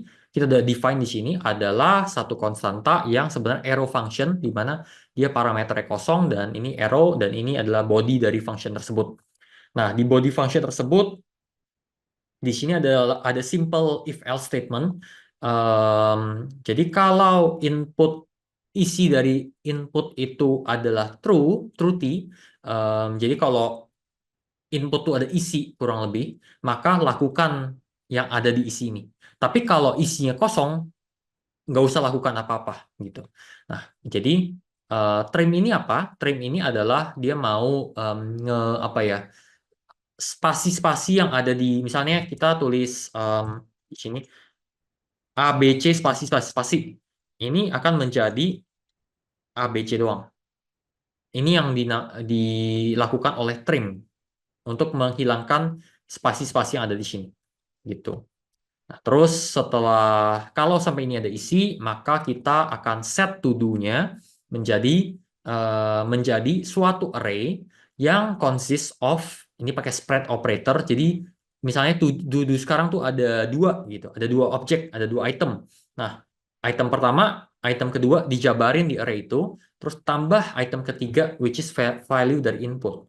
Lalu baru kita kosongkan value input yang ada. Makanya pada saat kita ketik tugas pertama gitu, ini kan berarti input variabel yang namanya input itu sama dengan value yang ini apa tulisan yang saya tulis di input text ini. Pada saat saya klik add, maka ditambahlah ke dalam to-dos, variabel to-dos. Kalau saya ketik tugas kedua, saya klik add, ditambah lagi, dan juga seterusnya. Di mana kalau sampai remove to do, itu berarti saya bikin konstanta namanya new to do's. Ini adalah apa namanya? Bisa dibilang kayak sebenarnya ini sama sama kayak apa ya? Kayak semua misalnya to do's itu ada 3 item, semua tiga-tiganya dimasukin ke new to do's. Jadi kayak di copy lah. Habis itu new to do's ini di splice dikurangin satu dari belakang. Ini memang saya nggak bisa jelasin satu persatu ya, tapi intinya kalian harus kalau kalian mau jadi developer itu memang kalian harus terbiasa baca dokumentasi. Jadi nggak bisa disuapin informasi terus. Jadi kalau habis ini kalian penasaran, nih Splice nih cara kerjanya gimana sih? Ini kok ada 2 parameter, ada indeks, ada satu, ini maksudnya gimana? Silahkan kalian pakai Google, tinggal kalian ketik JavaScript Splice. Nah, tinggal di sini ada penjelasan-penjelasan nih banyak. Jadi kalau di dunia development itu sangat biasa banget ya. Tiap kali kita pasti harus nge-Google, Google, Google. Kita nggak mungkin bisa hafal 100% semua sintaks yang ada di luar sana. Jadi kalian harus bisa kebiasa baca satu persatu dan coba bisa ngertiin gitu.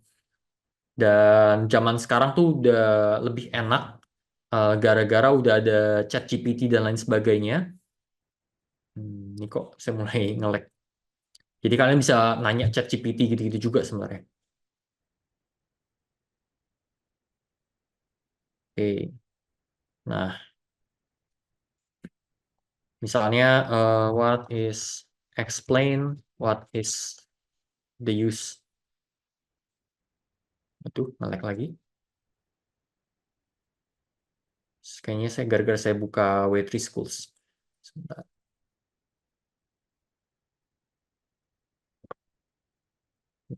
Bisa pakai ini juga. Explain what is the use of splice function in JavaScript misalnya. Pakai Indonesia juga bisa ya.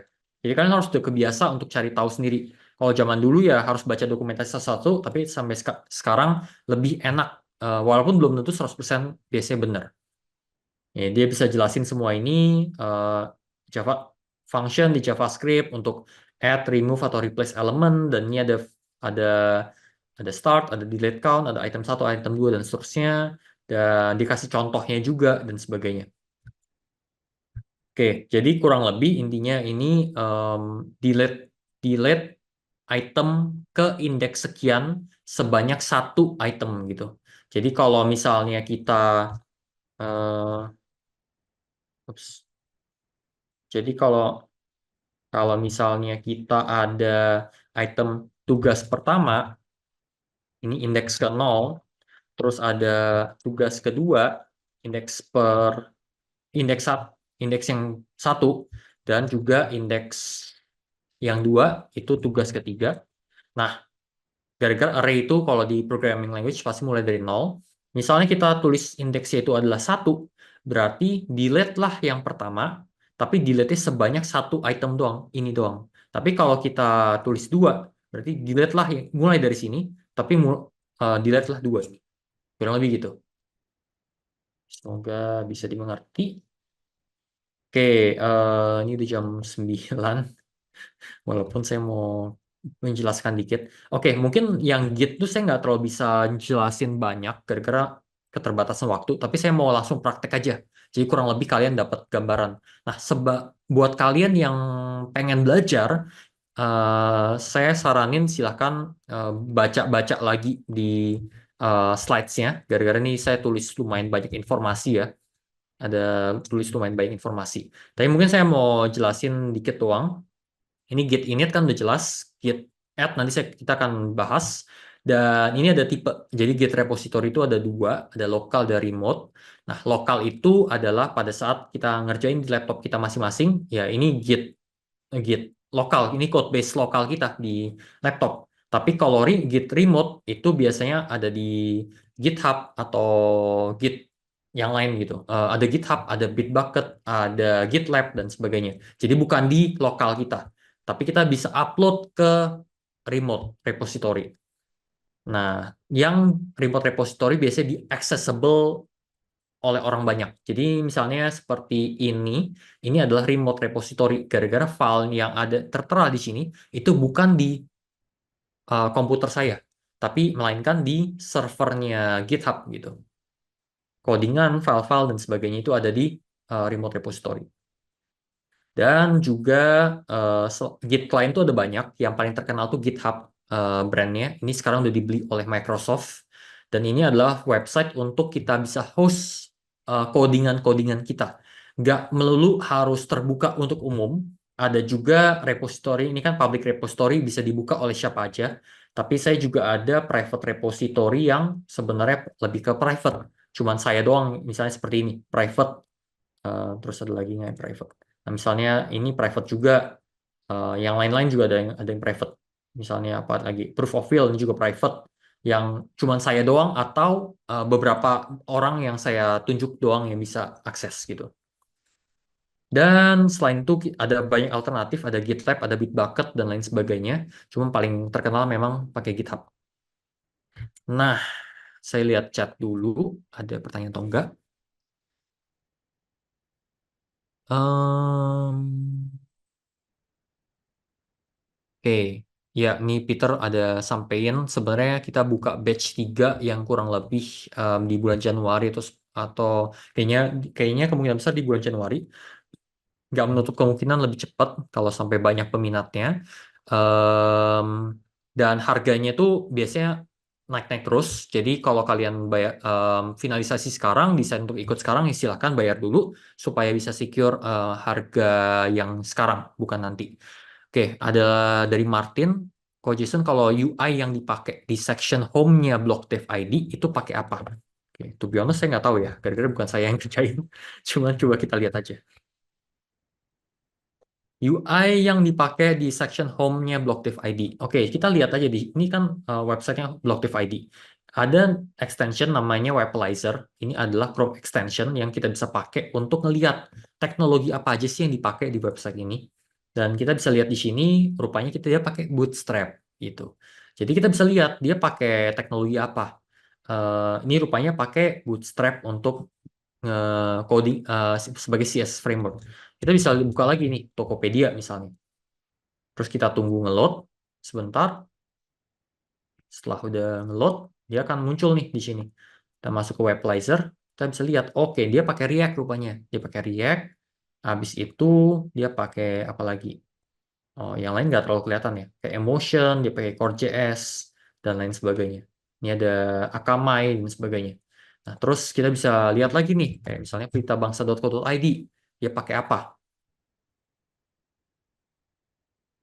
Jadi kita bisa buka website pelitabangsa.co.id, kita klik di sini. Oh, rupanya kita pakai WordPress, Elementor, ada jQuery dan sebagainya. Jadi sebenarnya dengan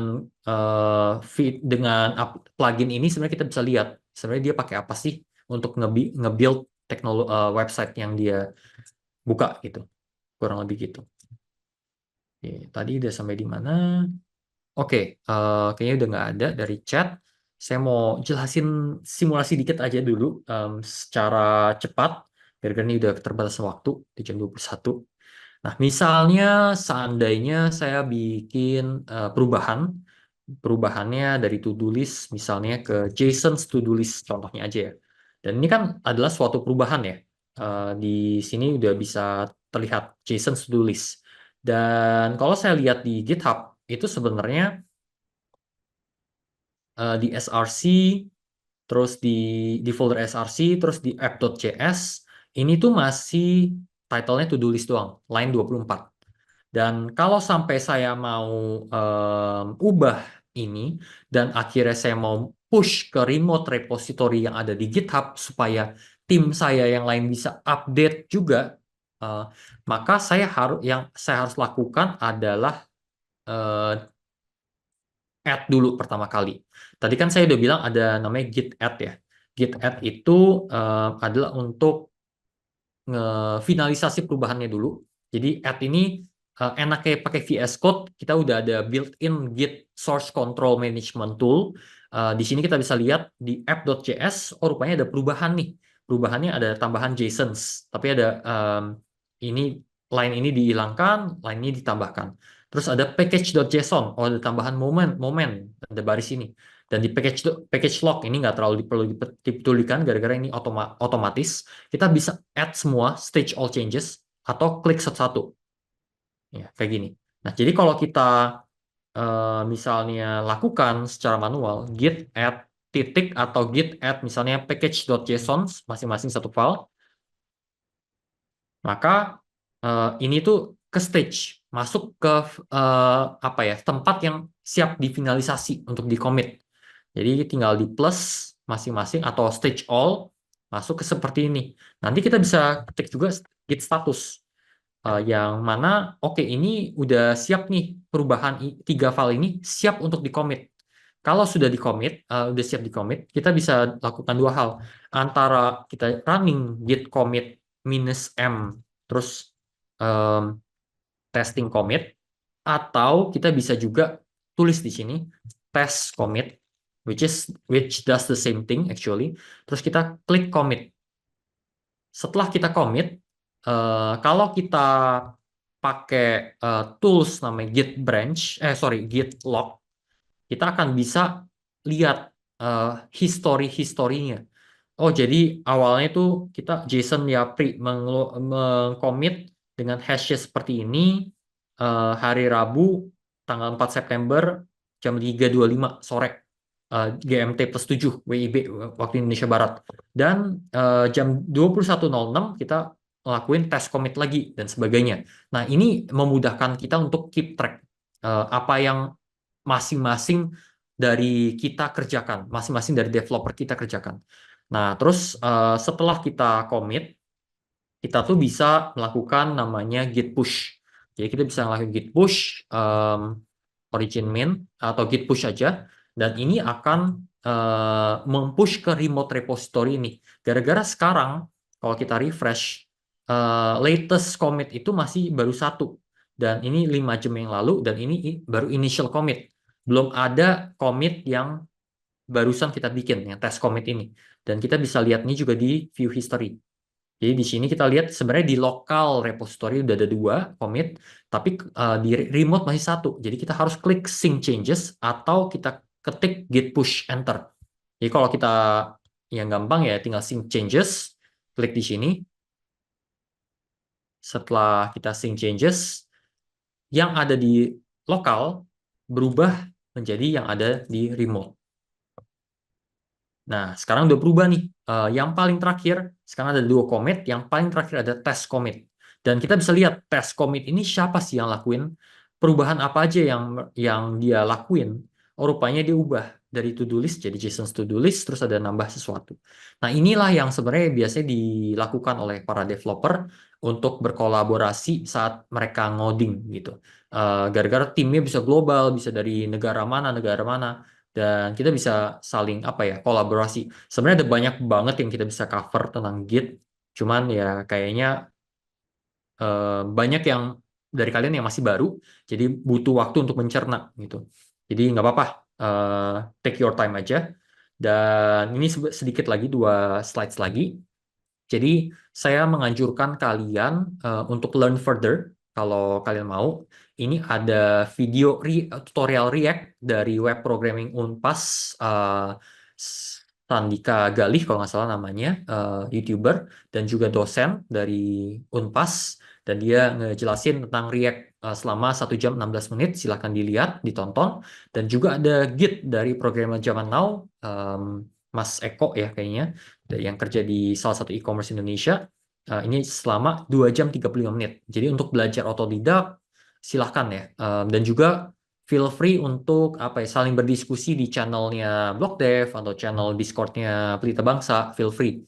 untuk belajar. Misalnya kalian mau apa ya? Kalian mau belajar bareng gitu, inisiasi belajar bareng antar beberapa orang di Discord ya Pelita Bangsa, ya silahkan. Jadi feel free aja gitu. Terus untuk extension, nah ini nggak tahu kenapa sering banget nih yang dibahas.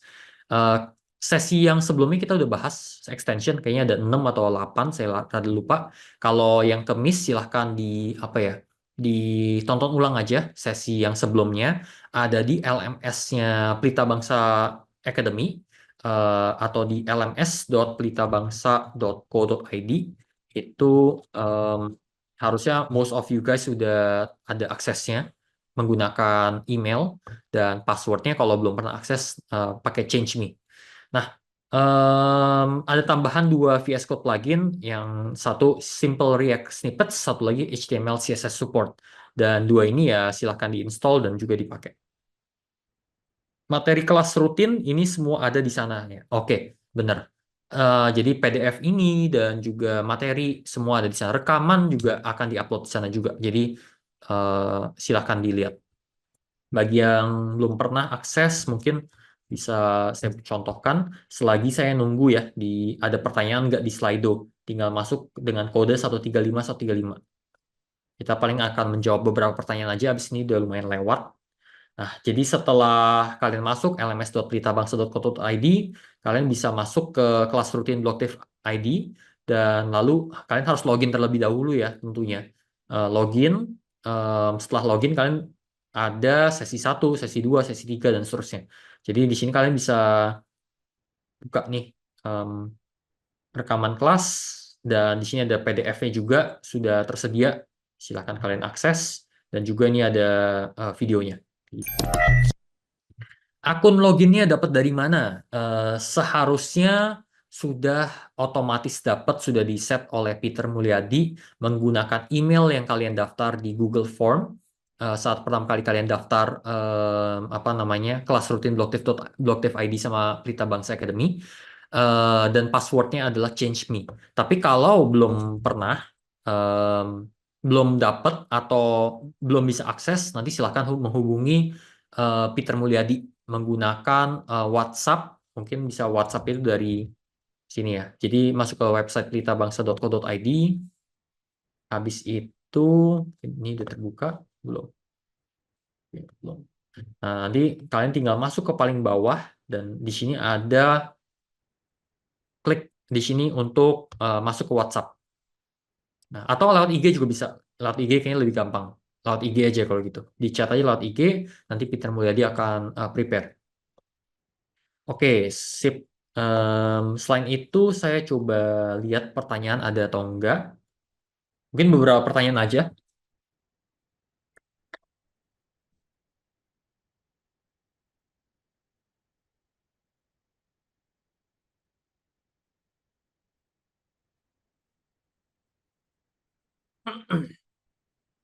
Oke, masih menunggu. Oke, kalau bikin website buat Web3, deploy-nya di hosting biasa atau ada platform tertentu yang khusus menyediakan hosting Web3 saja? Most of the case itu hostingnya sama, biasa. Cuma ada yang sebenarnya ada yang bikin hostingnya decentralized hosting ya sebenarnya. Walaupun saya nggak tahu apakah apa ya feasible, efficient, atau ada added benefit atau enggak. Sebenarnya most of the dApps yang saya tahu tetap hostingnya di centralized server. Perbedaannya adalah bukan di front end-nya. Jadi komponen front end-nya memang kelihatannya centralized, ada di satu server. Tapi perbedaannya ada di smart contract. Jadi smart contract-nya itu distributed dan juga decentralized across all the blockchain nodes out there. Dan itu nggak, ya bukan yang nggak bisa dihack. Blockchain-nya sendiri nggak bisa dihack, tapi bisa aja dihack gara-gara ada bug dari smart contract-nya. Itu yang membedakan, komponen smart contract-nya lah yang membedakan em, aplikasi Web2 yang semuanya centralized gara-gara back-end-nya juga centralized, dan juga Web3 yang menggunakan komponen smart contract. gitu. Tapi ada juga kayak IPFS, hosting dan sebagainya. Mungkin kalian bisa em, cek aja IPFS hosting, terus ada decentralized hosting, nanti cek di Google aja. Siapa tahu ada, bisa cek-cek, bisa cari tahu. Cari cara belajar blockchain secara efektif gimana kok? Ya, obviously ikut bootcamp ya. Kalau ikut bootcamp ya, kalau tergantung kalian tuh serius atau enggak. Kalau mau berkarir di blockchain, ikut hackathon, ikut grant dan sebagainya. Dan kalau sampai ada resourcesnya, ada dananya, dan juga apa ya, mau dibimbing langsung oleh instruktur, di mana kita juga ada tugas coding, ada kuis, ada panel discussion, bisa kita bahas juga tugas codingnya, dikoreksi juga. Nah itu lebih kita saranin ya ikut bootcamp, why not? Itu sebuah shortcut yang kalian bisa ambil untuk belajar lebih efisien. Tapi kalau kalian mau enggak lah belajar santai-santai aja, mau setahun 2 tahun baru baru bisa nggak apa-apa, ya udah belajar otodidak juga nggak apa-apa sebenarnya. Ikut komunitas, blog dev, ngobrol satu sama lain, mungkin lihat dari YouTube dan sebagainya itu bisa juga. Perbedaannya mungkin kalau di bootcamp yang berbayar biasanya kita pandu, kita arahin materi terstruktur. Cuman kalau di luar sana ya you're on your own, kalian harus tahu konten mana yang kalian harus pelajarin, konten mana yang udah outdated dan sebagainya gitu. Oke, ada pertanyaan. Untuk dapat bikin blockchain sendiri, perlu apa saja yang perlu dipelajarin? Ini sedikit ambigu ya. Bikin blockchain sendiri itu maksudnya apa nih? Bikin aplikasi blockchain atau bikin blockchain network sendiri? Kayak kalau bikin blockchain network sendiri kan kayak saya mau bikin Ethereum sendiri gitu. Saya mau bikin Optimism sendiri. Saya mau bikin Base atau yang lain, blockchain network yang lain. Atau kalian mau bikin aplikasi blockchain. Nah, ini mungkin bisa tulis di chat nih. Jadi saya tunggu dulu. Saya skip dulu. Nah, kalau aplikasi Web3 biasanya menggunakan database apa kok? MySQL, MongoDB, atau apa yang sering digunakan? Nah, aplikasi Web3 ini kan yang tadi saya bilang yang pasti rely on smart contract. Nah, tapi banyak juga sebenarnya aplikasi Web3 juga rely on centralized apa ya, backend ya, dan juga centralized database seperti MySQL, MongoDB dan sebagainya. Nah, memang bervariasi, nggak bisa patok pukul rata gara-gara both MySQL, mungkin PostgreDB, MongoDB itu masing-masing ada kelemahan dan kelebihannya masing-masing. Jadi tergantung dari struktur aplikasi yang kalian mau bikin seperti apa. Nah, kalau pemula biasanya belajarnya mulai dari MySQL, terus kalau udah lebih advance biasanya untuk enterprise lebih ke Postgre, SQL itu kan lebih ke relational database dan juga tertata rapi. Tapi kalau datanya itu nggak terstruktur, nggak terlalu terstruktur dan apa ya, biasanya itu pakai MongoDB. Jadi tergantung, ini bukan tentang Web3 atau Web2, tapi data apa yang kalian mau store. Dan kelemahan dan kelebihan itu masing-masing apa dan paling ideal pakai apa solusinya. Gitu. Untuk dapat bikin kripto atau token sendiri perlu apa saja yang dipelajarin? Kripto atau token sendiri, untuk bikin token tuh sebenarnya gampang, sangat gampang sebenarnya.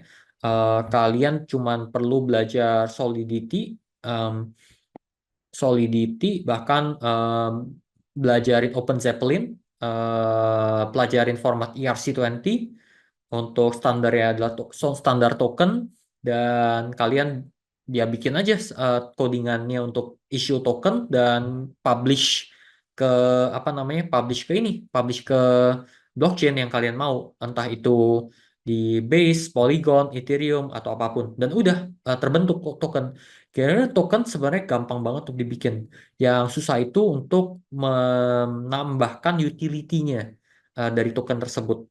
Kalau meme coin ya memang kesannya tuh gampang banget. Kesannya tuh kayak tinggal bikin token, langsung ada yang beli, langsung kaya gitu. Padahal it's not like that. Di meme token aja berapa, kayak pada saat kita issue token pertama 1 miliar, berapa puluh persen dari tokennya itu digunain untuk ada sampai airdrop gitu misalnya. Jadi orang ada yang dapat, tapi harus memprovide liquidity pool di DEX, di decentralized exchange. Jadi ada yang beli, ada yang jual. Akhirnya ada apa ya, ada provide liquidity, ada yang market price-nya terbentuk gitu dari decentralized exchange. Dan juga harus kalian ada yang mempromosikan dan harus masuk ke Telegram group 1, 2, 3, 4 yang memang biasa orang trading meme coin gitu. Jadi nggak sebatas kalian cuma bisa bikin meme coin token langsung kelar, langsung langsung bisa dapat miliaran, nggak seperti itu gitu. Oke, ini masih ada beberapa. Mungkin saya 2 menit lagi ya. Abis ini udah lewat lumayan lumayan banyak. Untuk dapat bikin blockchain sendiri, ini next lanjut dulu. Cara dapat klien pertama di Indo gimana kok? Kebanyakan kalau freelance dapatnya dari luar yang datang. Iya, kalau klien pertama di Indo gimana? Community, community itu benar-benar penting banget. Dan kebanyakan tuh kalau kalian dari freelance job portal, Fiverr dan sebagainya itu sebenarnya orang-orang yang apa ya nggak dapet gitu dari koneksi mereka untuk nggak ada yang bisa nawarin project. Jadi akhirnya mereka posting di sana. Tapi kalau kalian ikut event community, terus kayak rupanya ada orang yang bilang, oh gue ada kebutuhan nih, mau bikin project ABC gitu ya, udah kalian bisa langsung nawarin jasa kalian. Jadi community sih nomor satu. Kebanyakan kalau freelance dapetnya dari luar negeri yang datang, iya memang kebanyakan dari luar negeri sih. Kebanyakan kalau dari luar negeri gara-gara luar negeri kan projectnya yang nawarin project mahal. Kalau Indonesia kan pasti rate-nya lebih murah, makanya mereka pindah ke pindah ke sini.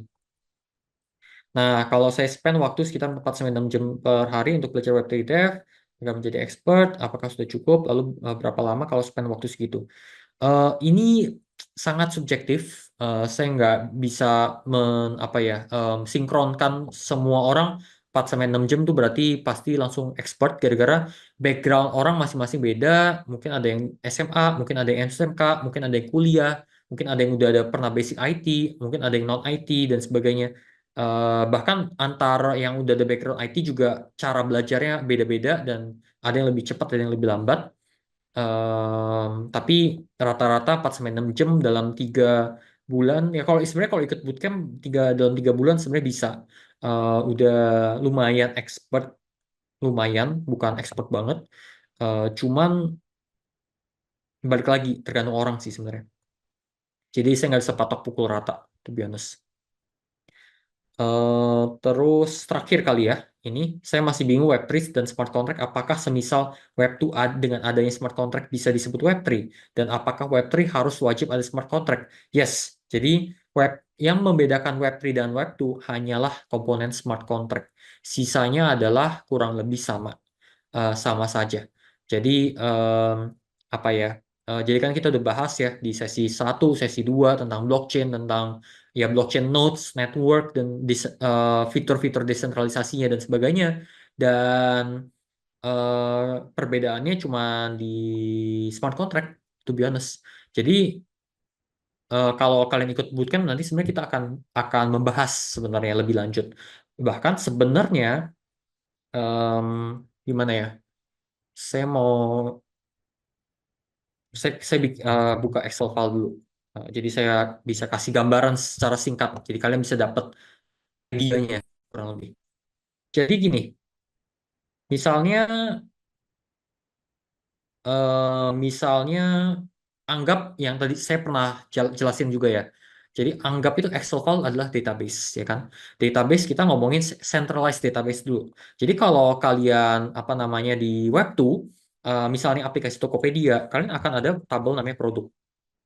Kan ada tuh produk, misalnya ini ada nama produk, ID produk, ada nama produk, ada harga. Ini yang simpel aja ya. Ada stok, misalnya seperti ini. 1, 2, 3, misalnya ini barang minuman, ya, makanan. Misalnya ini apa ya? Ya mobil contohnya ini sekian 1.000, ini ya 1 juta, 2 juta, 3 juta, ini stoknya sekian gitu, sekian stoknya 3, 2, 1. Nah, eh, di centralized database data yang kalian bisa interaksi itu terbatas dengan data yang kalian ada di centralized database kalian masing-masing dan beserta juga user. Jadi user ini misalnya ada ID, ada nama, ada apa namanya, ada ya apa namanya gender, ada email dan sebagainya ya. Ini ada 1, 2, 3 dan seterusnya. Nah, kalau kalian mau manipulasi data antar web to, ini kan eh, di satu aplikasi kalian cuma utilize satu database, kalian cuma bisa manipulasi data di sini di apa di database ini doang. Entah itu user membeli produk, oke, stok mobil berkurang dari 1 jadi 0 dan seterusnya. Tapi ini nggak bisa diutilize oleh aplikasi lain, kecuali ada jembatan, kita bikin API, ada aplikasi lain yang memanipulasi data dari database atau Excel file Tokopedia ini. Tapi kalau di Web3, misalnya kita, ini saya dilihat dulu, kalau di Web3, anggap ini satu Excel file, ini saya harus add dulu. Nih, anggap ini satu Excel file. Ini satu Excel file. Satu Excel file inilah yang sebenarnya dipakai oleh semua aplikasi Web3. Jadi satu aplikasi Web3 mempunyai akses semua Excel file ini. Eh, satu Excel file dan semua smart contract bisa mengakses data yang ada di Excel file ini. Misalnya kita ada namanya USDT. USDT adalah stablecoin yang mana em, apa namanya? Yang mana 1 USDT sama dengan 1 USD kan, ada dengan harusnya stabil gitu. Jadi misalnya ini ada 0x JSON, ini contoh aja ya, 0x JSON ada 1000 USDT gitu. Terus misalnya si 0x Dion ada 20.000 200 misalnya USDT dan sebagainya. Dan inilah token-token yang misalnya kita bikin nih meme coin atau apapun itulah. Kita misalnya bikin meme meme token gitu. Dan kita bisa issue juga. Kita bisa issue siapa punya apa. Misalnya em, siapa ya? 0x Nana punya 50, terus 0x Ari, 0x Agus itu punya 100 gitu misalnya. Nah, sebenarnya smart contract ini atau satu sheet dari file ini itu yang diimport oleh MetaMask. Jadi pada saat kita buka MetaMask, ini kan ada misalnya Matic token gitu. Matic token kita bisa lihat di View Asset in Explorer. Nah, ini sebenarnya underlying-nya adalah suatu smart contract. Suatu smart contract yang sebenarnya apa ya? Yang sebenarnya merecord siapa punya apa, as simple as that gitu. Dan kalau kita bikin smart contract baru lagi, misalnya ini ada property gitu. Misalnya ada property, ini contohnya aja. Misalnya ini saya high level aja, habis keterbatasan waktu. Ini owner ya, owner. Nah ini misalnya 0x JSON. Ini misalnya ini di Menteng gitu, misalnya properti di Menteng punya JSON. Nah, pada saat kita menulis suatu smart contract aplikasi Web3, kita bisa kita dapat akses akan semua smart contract yang ada di blockchain. Artinya apa? Saya mau tulis nih misalnya, saya mau pinjamkan properti yang ada di Menteng punyanya Jason kepada orang lain dengan imbalan saya mau dikasih 10.000 USDT, mungkin DP-nya 5.000 dulu. Nanti setelah sekian lama saya mau dikurangin lagi 5.000 USDT-nya dari walletnya pembeli, contohnya gitulah. Nah, itu sebenarnya bisa dilakukan semuanya. Whereas kalau di Web2, data properti itu ada di database-nya mana sih? Saya lupa. Kemen ya Kementerian Pertanahan or something. USDT ada di database-nya aplikasi bank. USD ada di database-nya aplikasi bank. Nah, aplikasi bank mana gitu? Bank BCA itu punya sendiri. Bank Niaga punya sendiri. Bank CIMB atau Bank Jago punya sendiri. Jadi ini yang sebenarnya unik di Web3 gara-gara semua sheet ini terbuka dan bisa diakses dan kita bebas untuk ngodingnya seperti ya kita mau ngoding seperti apa gitu. Eh, Ya gitulah. Saya nggak tahu mungkin harusnya dapat lebih dapat gambaran sih by now uniknya dari Web3 gitu. Oke, harusnya sih udah nggak terlalu ini ya, nggak terlalu banyak lagi. Ada yang nanya terakhir, jadi berdasarkan analogi file Excel ini, apakah satu sheet sama dengan satu smart contract dan satu file sama dengan layer satu atau bagaimana kok? Iya benar. Jadi satu sheet sama dengan satu smart contract. Satu Excel file sama dengan layer satu atau bagaimana? Nah, ya kekurangan di situ. Jadi blockchain itu ada lumayan banyak dan satu blockchain network adalah satu Excel file. Makanya kita tuh lagi ada pembahasan di mana em, apa ya em, kita ada pembahasan di mana ada namanya cross chain. Em, kita nggak bakal bahas di sini gara-gara nanti lebih panjang lagi. Ada namanya cross chain, jadi satu aplikasi bisa akses data dari beberapa Excel file gitu, beberapa blockchain network kurang lebih gitu. Dan itu ada mekanismenya masing-masing. Ya, mungkin saya perlu wrap up dan seperti biasa ini udah lewat 30 menit. Jadi eh, kita nggak sempat lagi waktunya untuk share the three things you learn via Google Jamboard. Mungkin di akhir-akhir aja di paling terakhir. Dan sebagai informasi, bootcamp kita sudah sold out langsung seketika Rabu lalu, 20 orang udah full. Dan kita akan buka di cohort ketiga di bulan Januari. Seharusnya ada kemungkinan mungkin lebih cepat atau di bulan Januari yang kita masih pertimbangkan. Tapi kalau kalian daftar sekarang masih bisa di lock di harga 5,7 juta gitu. Jadi pelan-pelan akan naik-naik terus. Gara-gara sebenarnya ini tergolong murah eh, menurut kita gara-gara kita bimbing dan kita ada 21 sesi. Selain 21 sesi, by the end of this 10 modules, kalian juga sudah bisa bikin aplikasi blockchain dan kita encourage murid-murid untuk ikut grant, untuk apply grant, ikut hackathon dan sebagainya. Gitu. Ya mungkin sekian. Kita mungkin saatnya eh, foto bersama. Jadi silakan buka kamera kalian yang bisa semua dan silakan Peter mungkin bisa guide kita untuk ini foto bersama. Thank you. Oke, mari kita nyalakan kamera kita, berikan momen bersama ini. Bentar, ini belum kebuka. Oke, ya. Sambil kita tunggu sedikit lagi. Ini ada 3 halaman. Oke, ya silakan nyalakan kameranya. Ya, kita mulai. 3, 2, 1. Bentar, ulang. 1, 2, 3. Oke, bentar. Ini page 1, page 2. Sebentar.